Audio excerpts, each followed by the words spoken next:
Dan hari ini kita akan melihat ayat 3 sampai dengan ayatnya yang ke-11. Ayat 3 sampai dengan ayat yang ke-11 dari surat Filipi. Ingat, surat Filipi adalah salah satu surat penjara, jadi ditulis dari dalam penjara. Dan kita percaya Paulus waktu itu ada di Roma. Di Roma, dan dia tulis dari dalam penjara. Oke.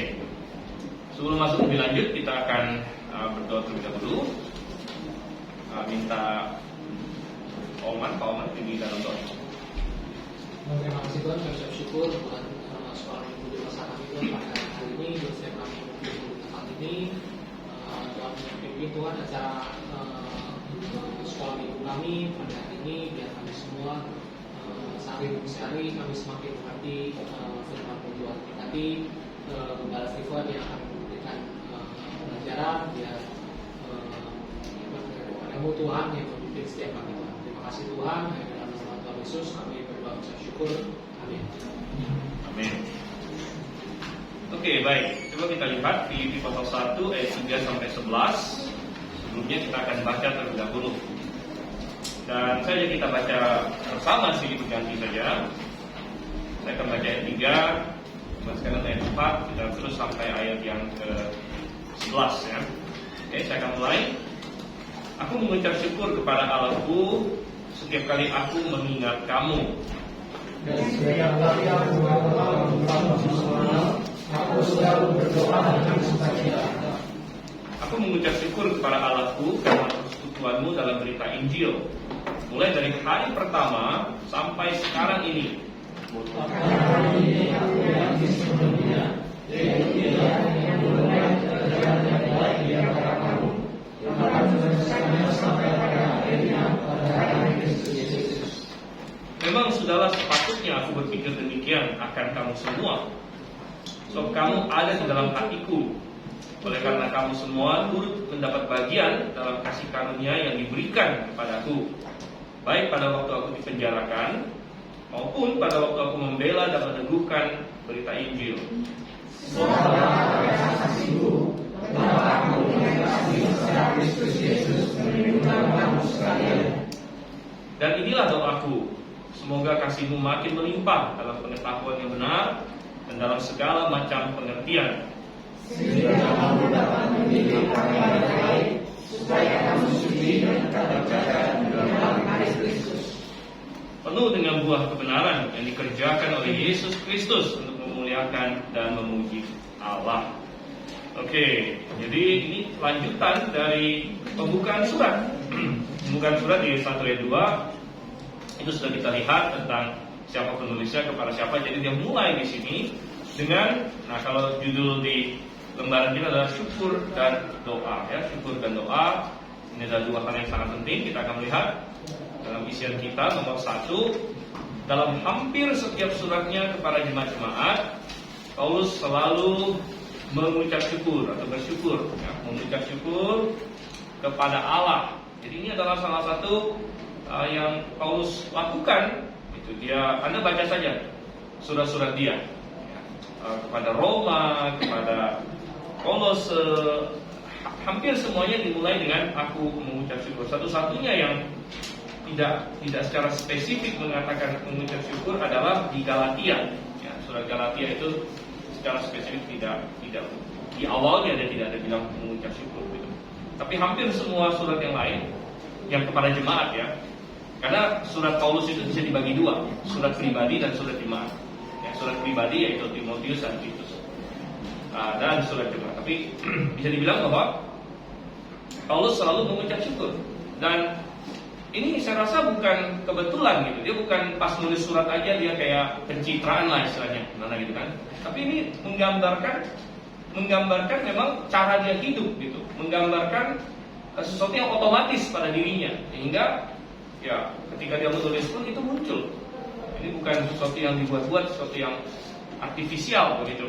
Jadi menggambarkan sikap hidup Paulus yang juga harus menjadi teladan bagi kita tentunya, sikap hidup orang percaya yang indah dan patut diteladani. Okay?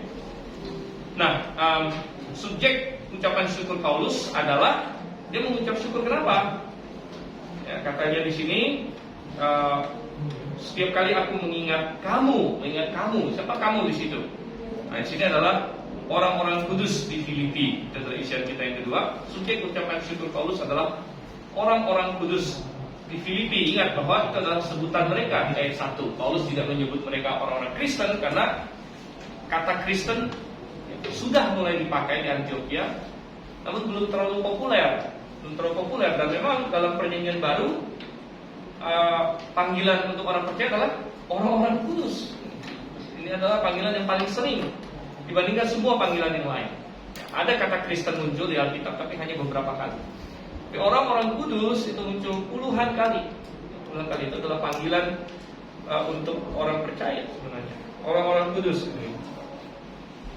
Ya, dan kalau kita memakai itu, saya rasa mungkin ada efeknya juga ya.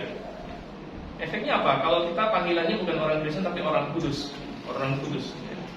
Ya mungkin lebih mengingatkan kita, mestinya kita hidupnya seperti apa gitu kan.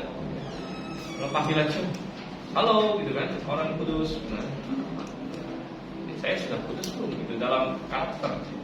Saya sudah dikuduskan secara posisi, tapi saya sudah kudus belum dalam karakter. Oke, dan kenapa Paulus terutama mengucap syukur untuk orang-orang kudus di Filipi? Dan sebenarnya dalam hidup ini ada begitu banyak yang bisa kita ucapkan syukur, ya kan? Kita bisa mengucap syukur untuk berkat jasmani yang Tuhan berikan pada kita. Kita perlu mengucap syukur untuk ini juga. Setiap hari misalnya kita makan pagi tadi, kita bangun di rumah tempat tinggal kita. Ya, kita mungkin ada yang naik motor, ada yang naik mobil, ada yang naik kendaraan umum. Ya, kita bisa mengucap syukur untuk itu semua, gitu kan? Jadi ada banyak hal yang bisa kita ucapkan syukur.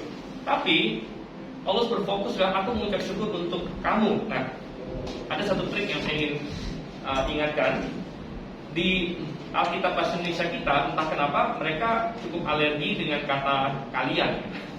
Saya nggak tahu kenapa. Lembaga Indonesia tidak mau memakai kata kalian. Kalian itu kan berarti kamu yang banyak gitu kan. Nah, tapi dia nggak mau pakai itu. Jadi kalau misalnya ngomong sama orang yang banyak, dia bilangnya kamu. Kalau orang yang cuma satu, dia akan sebut engkau. Padahal dalam bahasa Indonesia engkau dan kamu itu sama-sama singular mestinya. Ya mestinya kalau jamak itu kalian. Gitu. Nah, tapi nggak tahu kenapa LAI dia nggak mau pakai kalian. Jadi kalau kita baca kamu di dalam ini surat-surat Paulus misalnya, itu sebenarnya kalian dalam bahasa aslinya. Itu jamak gitu. Ya. Jadi setiap kali aku mengingat kamu, mengingat kalian. Ya. Jadi Paulus di sini dia bisa mengucap syukur untuk banyak hal, tapi dia mengucap syukur untuk orang-orang percaya di Filipi. Itu memang hal yang paling pantas diucapkan syukur karena ya, dalam isian kita memang ya, segala sesuatu dunia adalah sementara, tapi jiwa-jiwa adalah kekal. Ya, jiwa-jiwa adalah kekal. Jadi pantas kita mengucap syukur. Misalnya kita dapat uang, ya mengucap syukur. Kita dapat berkat, ya mengucap syukur.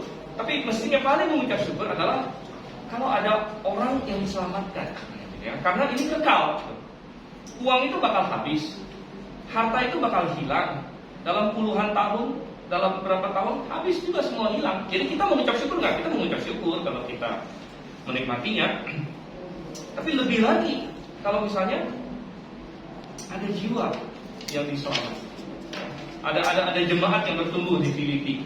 Nah ini yang paling Paulus ucapkan syukur. Jadi ini harta kita adalah saudara seiman yang akan bersama kita ke surga.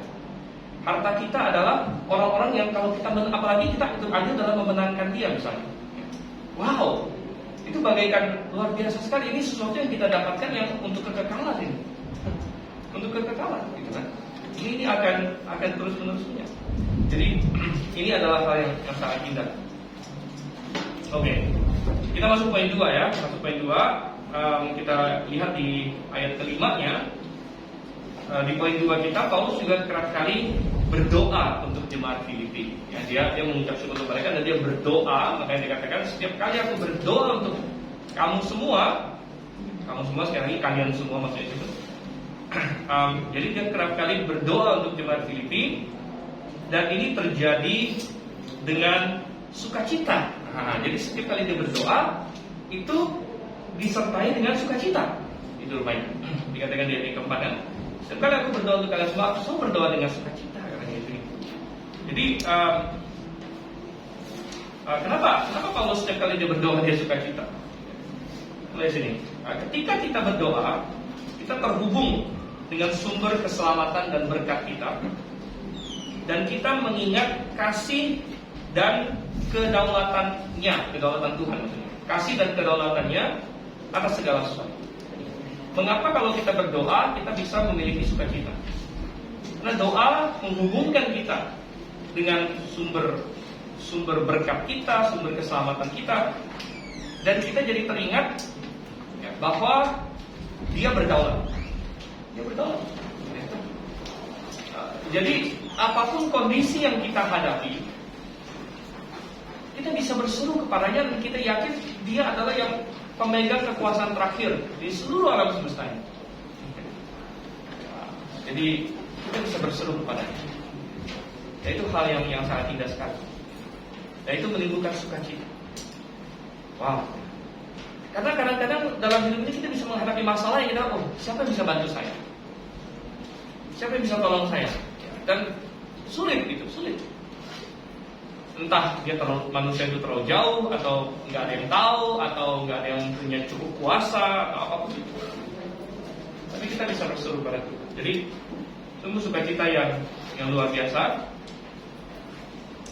Sehingga bisa saja sukacita kita tidak terbatas oleh kondisi atau situasi, tidak terbatas oleh kondisi. Inilah ciri khas sukacita orang Kristen. Ciri khas sukacita orang Kristen. Saya sudah sering katakan, waktu Tuhan Yesus mau balik ke sorga, Dia tidak tinggalkan apa-apa sama muridnya. Tapi satu hal dia dikatakan di Yohanes, apa? Sukacitaku aku berikan kepada kalian. Coba kita lihat ayat itu. Ini ayat yang sangat indah. Yohanes pasal berapa itu? Pasal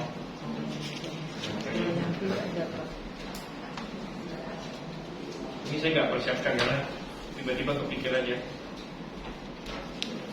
Antara pasal 14 atau 15. Nah, kalau ada yang ketemu boleh.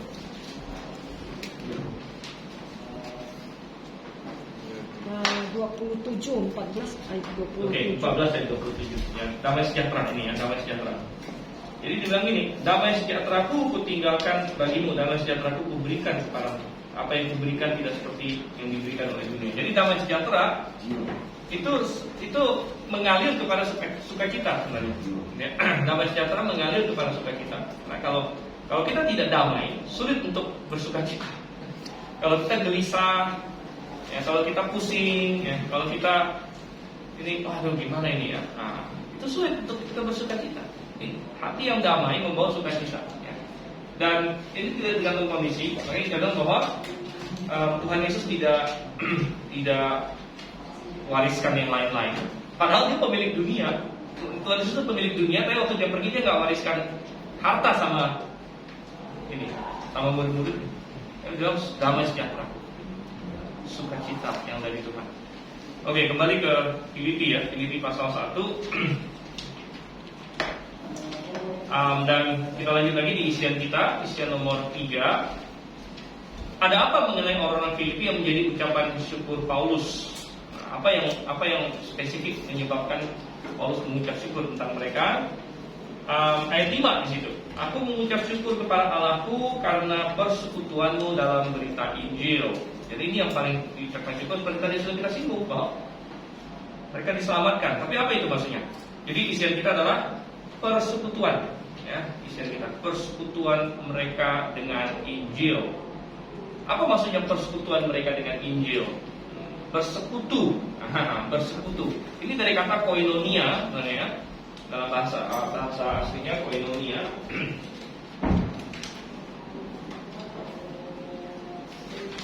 Dan persekutuan mereka dengan Injil. Nah, ini berarti minimal dua hal. Yang pertama bahwa mereka sudah menerima Injil. Bersekutu dengan Injil ya berarti mereka sudah menerima Injil, sudah memiliki Injil itu untuk diri mereka sendiri. Dan ini konsisten dengan tadi yang kita bilang bahwa ya, kalau seorang sudah diselamatkan itu adalah sukacita terbesar, kita mengucap syukur untuk itu. Dan bukan hanya itu saja, persekutuan kata koinonia ini juga bisa diartikan semacam orang yang ikut ambil bagian atau ikut bekerja sama, sehingga bisa juga dipahami bahwa mereka ikut ambil bagian dalam pemberitaan Injil. Jadi, persekutuan dalam Injil itu berarti satu sudah terima Injil, tapi dua juga ikut serta dalam pemberitaan Injil. Ya, ikut ambil bagian dalam pemberitaan Injil. Jemaat Filipi membantu secara material maupun non material dalam pelayanan Paulus. Jadi itu adalah mereka ikut ambil bagian, mereka bersekutu dalam pemberitaan Injil. Mulai dari hari pertama sampai sekarang ini, mulai dari hari pertama. Jadi istilahnya orang Filipi itu nggak menunggu Rasul Paulus sukses dulu ya, atau mesti lihat dulu kamu sudah berhasil bangun gereja yang besar baru saya dukung. Enggak. Dari hari pertama, dari sejak mereka diselamatkan, mereka sudah langsung ikut dalam persekutuan Injil. Oke. Poin nomor 4, Paulus bisa mengingat permulaan jemaat Filipi. Ya, karena Paulus yang dirikan, dan dia masih ingat orang-orang awal termasuk Lydia, masih ingat ya ceritanya di Kisah Rasul pasal 16 di situ. Ya, itu salah satu yang awal diselamatkan, Lydia, seorang perempuan penjual kain ungu. Kemudian yang lain lagi yang diselamatkan adalah kepala penjara Filipi. Saya yakin Paulus ingat dia juga, karena dia yang disuruh untuk memenjarakan Paulus ditaruh di paling dalam, gempa bumi dan sebagainya, hampir bunuh diri. Akhirnya menjadi seorang saudara seiman. Jadi Paulus bisa mengingat permulaan jemaat Filipi dan dia yakin bahwa Tuhan yang telah memulai pekerjaan, gitu ya, kita yang telah memulai pekerjaan baik pada mereka akan meneruskannya atau akan menyelesaikannya, akan meneruskannya. Dan itu kita lihat di ayat yang ke-6. Akan hal ini aku yakin sepenuhnya, yaitu Ia yang memulai pekerjaan yang baik di antara kamu akan meneruskannya sampai pada akhirnya pada hari Kristus Yesus. Jadi pekerjaan baik itu apa? Ya, pekerjaan baik itu kan ya, dimulai dari artinya gini, kita yang tadinya orang yang penuh dosa, tapi Tuhan sudah memulai pekerjaan yang baik pada diri kita. Dengan kita orang yang kacau balau, ya, sekarang Tuhan sudah ubah kita. Tapi kita ini masih work in progress. Jadi kita semua belum ada yang sempurna. Kita semua ini work in progress. Ya, jadi kita sudah mulai. Jadi isian kita, orang percaya masih work in progress. Work in progress. Siapapun yang berkata bahwa saya sudah, gitu kan? Nah, itu salah. Makanya saya heran kalau ada orang yang mengajarkan untuk pastoral kita harus sempurna. Gimana caranya kita harus sempurna? Kita semua ini masih work in progress. Coba kita lihat masih dalam Filipi pasal 3 nanti ya. Filipi pasal 3 ayat 13. Ini kalau di Alkitab saya tinggal buka satu lembar. Filipi 3 ayat 13 dikatakan, saudara-saudara, aku sendiri tidak menganggap bahwa aku sudah menangkapnya. Menangkapnya maksudnya mencapainya. Sudah sampai kepada finish gitu, sudah sempurna, sudah selesai. Aku sendiri, Paulus saja nggak sempurna. Gimana? Bahwa aku sendiri tidak menganggap bahwa aku telah menangkapnya. Tetapi ini yang aku lakukan. Aku melupakan apa yang telah di belakangku dan mengarahkan diri kepada apa yang di hadapan. Dan ayat 14 berlari-lari pada tujuan untuk memperoleh hadiah, kan? Oke, jadi ya kita semua adalah work in progress. Tapi Tuhan sudah mulai pekerjaan yang baik dan Tuhan akan meneruskannya. Paulus yakin Tuhan akan meneruskannya. Artinya Tuhan itu pasti setia gitu ya. Tuhan tidak pernah ingkar janji dan selalu setia, walaupun ayat ini terkadang disalahgunakan untuk menyangkali tanggung jawab manusia. Jadi ada orang-orang yang memakai ayat ini untuk mengargumentasikan bahwa manusia tidak bisa murtad, begitu. Ya, manusia tidak bisa melepas kepercayaannya. Ya, katanya karena Tuhan sudah mulai, Tuhan pasti selesaikan. Ya, kita bilang ya memang benar, dari pihak Tuhan pasti setia. Gitu. Dari pihak Tuhan pasti setia, nggak mungkin Tuhan yang menyerah. Nah, jadi kan ini berbicara dari pihak Tuhan bahwa Tuhan pasti setia. Nah, tetapi ayat lain berbicara bahwa kita tidak boleh melepaskan kepercayaan. Nah, kalau kita melepaskan kepercayaan kita, maka ya kita lepas dari kasih karunia, kata Paulus. Ya, jadi ini adalah ayat yang sangat indah yang mengajarkan bahwa kita dalam progres, ya, dan Tuhan akan setia terus untuk menyelesaikan pekerjaannya pada diri kita, dan kita menantikan apa? Menantikan saat pemuliaan. Jadi masih ingat kita sering bilang ada berbagai istilah yang dipakai. Ya, jadi kalau ini begini, tadinya kita ini adalah berdosa, orang berdosa, ya, berdosa salah, ya, pasti masuk neraka. Tapi kemudian kita mengalami pembenaran atau istilahnya justification. Justification, pembenaran. Kita dibenarkan, tadinya salah, sekarang diumumkan, sekarang status kamu diubah jadi benar. Dan pada saat yang sama kita mengalami regeneration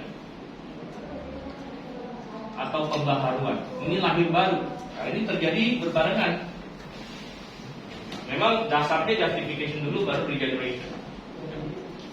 Nah, tapi terjadi berbarengan. Tapi setelah itu kita mengalami sanctification, pengudusan. Sanctification, pengudusan karakter.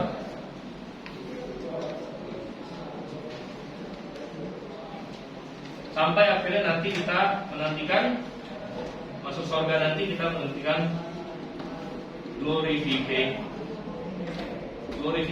pemuliaan. Nah, glorification, pemuliaan. Di mana kita akan diubah menjadi mulia dan kita seperti Kristus nanti. Tetapi kita ini masih di sini, kita masih work in progress. Dan ya, Tuhan setia, Tuhan yang sudah memulai, ya, akan meneruskan. Oke. Baik, kita lihat sekarang poin nomor 5. Poin nomor 5 kita. Salah satu pertumbuhan yang terjadi dalam diri orang percaya adalah ikut serta dalam pelayanan. Ya, ikut serta dalam pelayanan. Jadi ini adalah bagian dari bertumbuh ini, bagian dari bertumbuh. Akhirnya kita ikut mau berbuat sesuatu untuk Tuhan, mau ikut pelayanan dalam berbagai hal.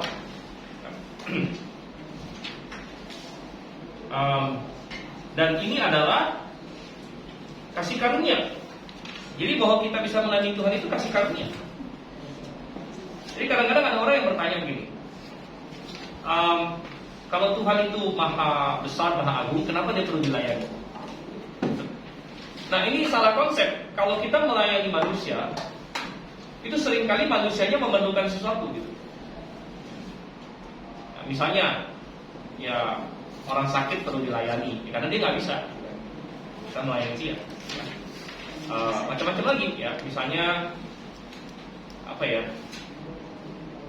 Raja perlu dilayani karena raja nggak bisa melakukan semuanya kan. Walaupun dia raja, dia perlu ada orang yang bantu dia. Tapi kalau kita melayani Tuhan, ini berbeda.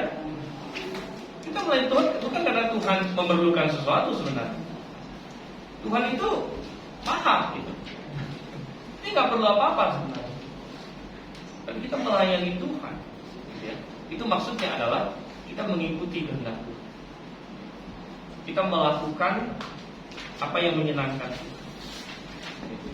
Dan kita melakukan misi Tuhan di dunia ini. Misi Tuhan di dunia ini adalah kasih karunia. Makanya di ayat 7 Paulus bilang di 7, memang sudahlah sepatutnya aku berpikir demikian akan kamu semua, sebab kamu ada di dalam hati. Oleh karena kamu semua turut mendapat bagian dalam kasih karunia yang diberikan kepadaku. Jadi ketika orang Filipi ikut dalam pelayanan Paulus, berarti mereka ikut dalam kasih karunia yang diberikan kepada Paulus. Jadi Paulus itu anggap itu kasih karunia. Bayangkan, Paulus bisa masuk penjara dianggap itu kasih karunia. Saya rasa ini memerlukan perubahan pikiran yang sedemikian drastis gitu. Saya rasa nggak ada manusia yang enjoy dianiaya. Nggak ada manusia yang enjoy masuk penjara gitu. Paulus bukan orang gila. Ini orang terpelajar. Mungkin dia pikir, Tuhan, kalau saya bebas di luar, saya kan jauh lebih efektif bagi engkau. Saya bisa mengunjungi jemaat, saya bisa bikin ini, bikin itu, tapi saya di penjara sekarang. Dalam satu sisi, ya, kenapa Tuhan nggak bebaskan saya? Tapi ini kasih karunia. Kasih karunia. Ini luar biasa.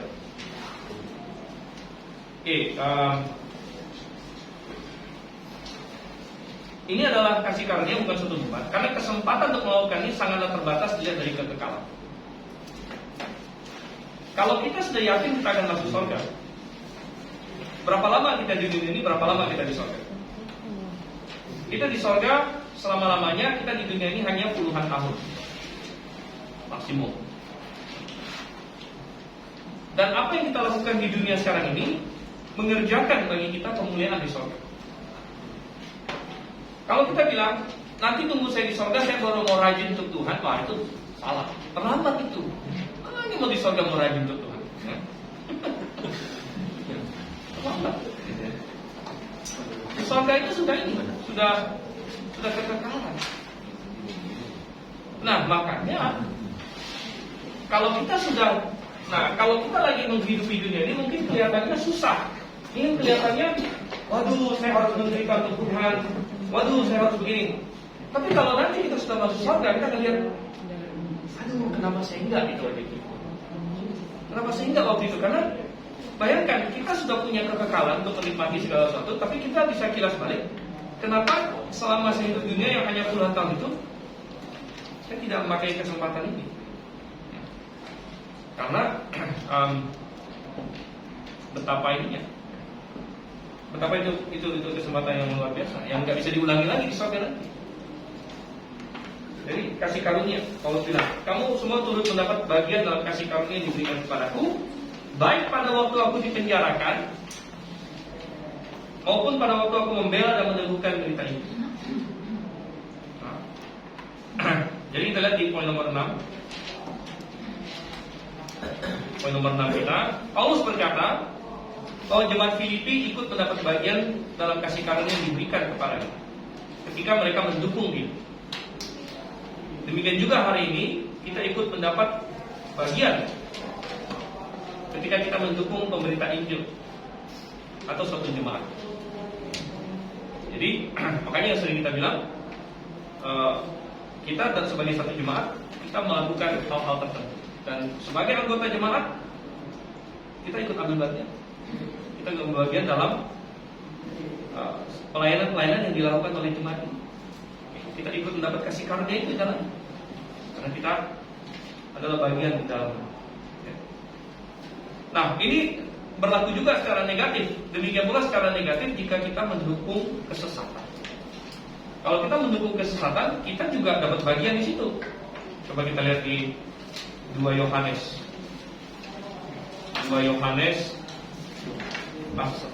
pasal ayat 10 dan 11. Ini hanya ada satu pasal.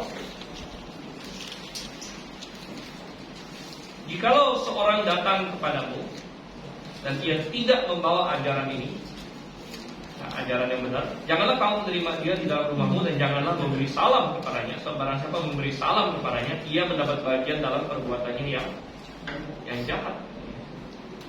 Jadi Rasul Yohanes memerintahkan di sini, memerintahkan kepada seorang ibu untuk tidak membantu, tidak menolong penyesat, agar tidak mendapat bagian di dalam perbuatannya yang jahat. Pak, Ya. salah nggak kalau kita menyumbangkan dana pembangunan masjid? Kita menyumbang dana untuk pembangunan masjid. Oh, saya nggak akan mau. Salah ya.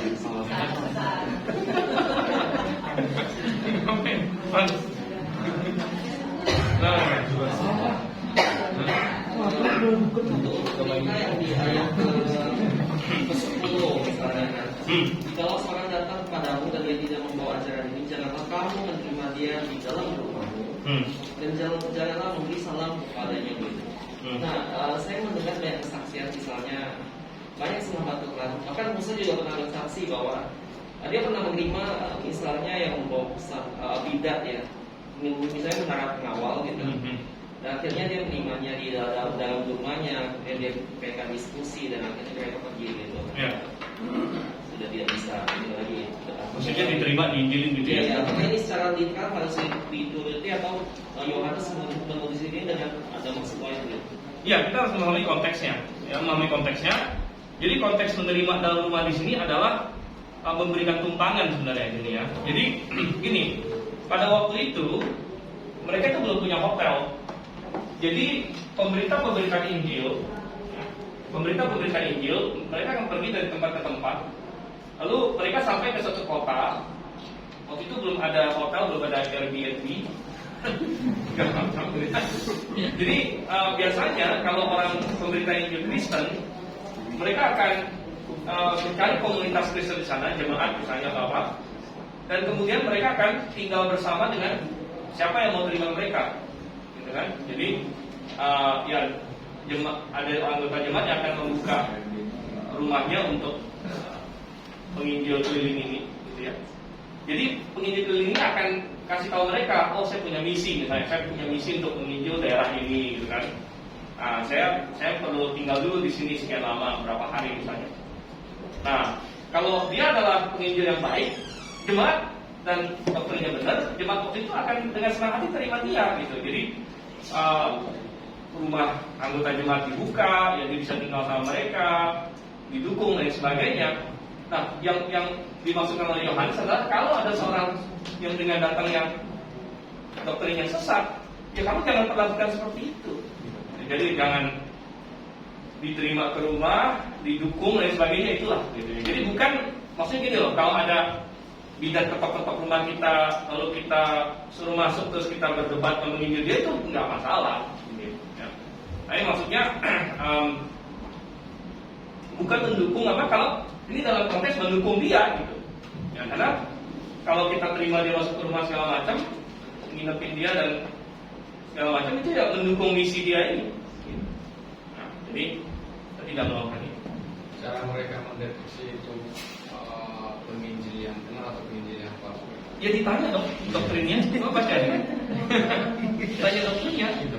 Ya, makanya kita baca terus nih. Baca terus ya ayat 9-nya kan. Setiap orang yang tidak tinggal dalam ajaran Kristus. Nah, jadi dicek pengajarannya gitu. Kalau kamu sudah keluar dari pengajaran Kristus, dia tidak memiliki Allah. Jadi ya itu. Oke, kembali ke Filipi ini ya. Filipi, jadi ikut ambil bagian secara positif ataupun secara negatif di sini. Poin 7 kita kembali lagi ke Filipi.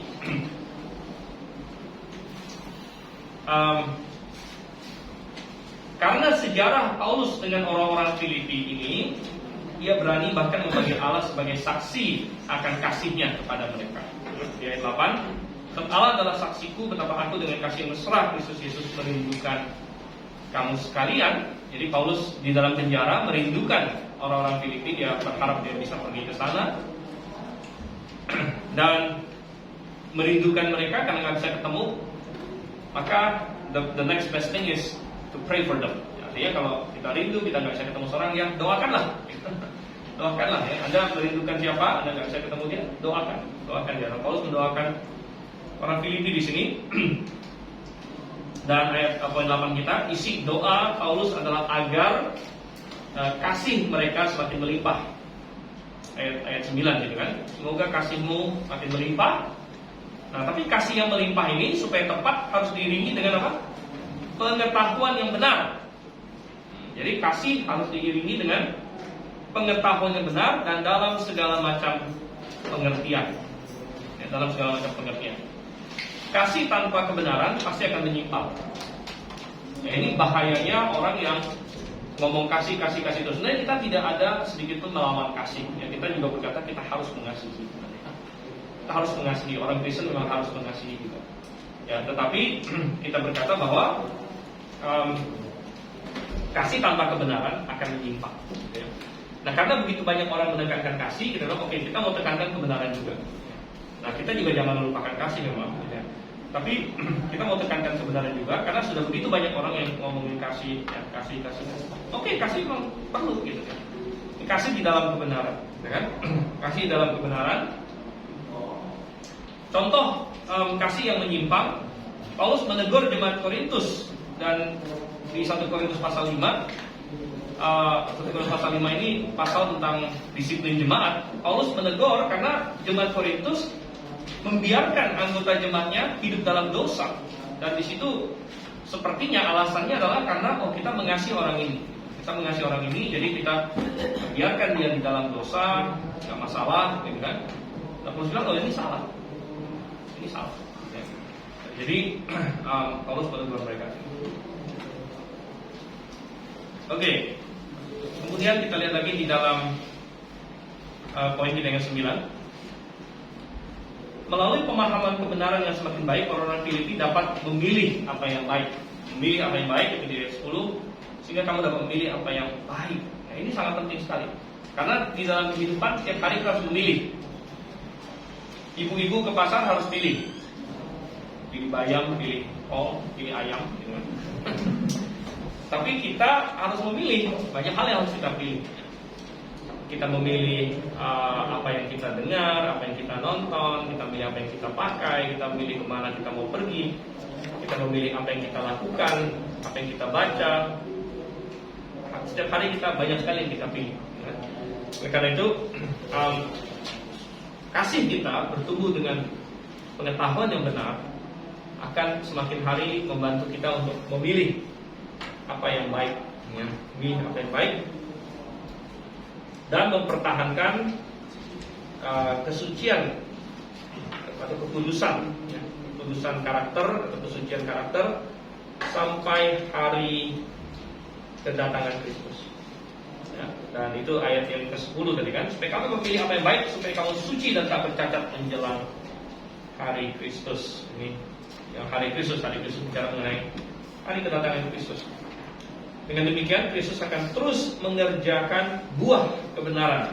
Buah kebenaran ini bukan aletheia, truth, tapi kebenaran, righteousness, di kayu sune, ya. Buah kebenaran ini bicara mengenai perilaku yang benar. Tentu dengan buah kebenaran dikerjakan oleh Yesus Kristus. Jadi Kristus akan terus mengerjakan buah kebenaran dalam diri mereka yang akan memuliakan Allah, ya, memuliakan Allah. Jadi Ya Paulus berdoa, intinya Paulus berdoa, dan doa ini cocok untuk kita juga, bahwa kita bertumbuh dalam kasih dengan segala pengertian dan pengetahuan yang benar. Efeknya adalah kita bisa pilih apa yang baik, dan dengan memilih apa yang baik kita bisa mempertahankan kekudusan menjelang kedatangan Tuhan, dan ini akan menjadi buah kebenaran dan akan memuliakan Tuhan. Jadi ini adalah hal yang perlu kita camkan. Doa Paulus untuk Filipi adalah doa Paulus untuk kita juga. Semoga kita pun bisa seperti itu. Oke, ada pertanyaan? Silakan.